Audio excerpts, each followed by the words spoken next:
The horse is God's most favorite animal. For an example, he mentions sheep in the Bible 714 times, mentions horses in the Bible second to sheep at 352, 56, right in that area.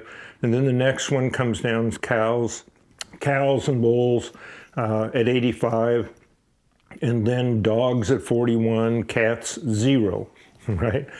Maybe he just doesn't think much of independent thinking. I'm not sure, but cats own us, we don't own them.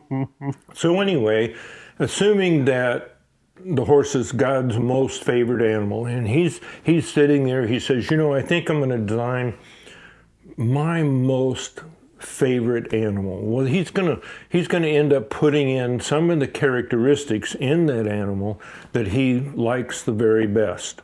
Right? I mean, he would do that, just as we would do it if we were going to design something that we really, really liked and loved. So he put some amazing characteristics in the horse, things that we can adapt into our own life. Paul said it when he was in the dungeon, when he thought he was going to be killed in a few hours in a horrible, horrible death, phenomenal amount of pain.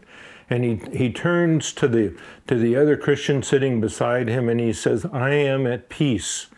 I'm at peace that surpasses all understanding, which means that it's without circumstances. He says, I'm at peace if I'm in front of kings, or I'm at peace if I'm about to be killed in the morning. I am at peace, and that is what God offers us.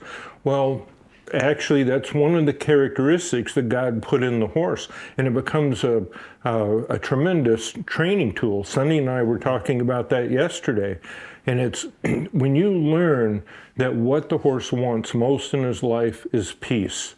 He just wants to live in peace, but he's smarter than we are. He will trade his freedom. He'll turn over the reins to his life to somebody else, to do what they want, to do their reining horse spins, to go over their jumps, to go on their trail rides, to do all of those things. He will turn over his life to us just so he can have moments of peace. We're too strong-willed for that. We want to do it our way. We ask God to help us, and then he doesn't help us quite fast enough, or we don't get the answer that we want, and then we want it back. We'll fix it. We got this, kind of an attitude. So he even put one of his characteristics that God wants us to have. He just wants us to have peace in our life. Well, the horse gives us a great example of that.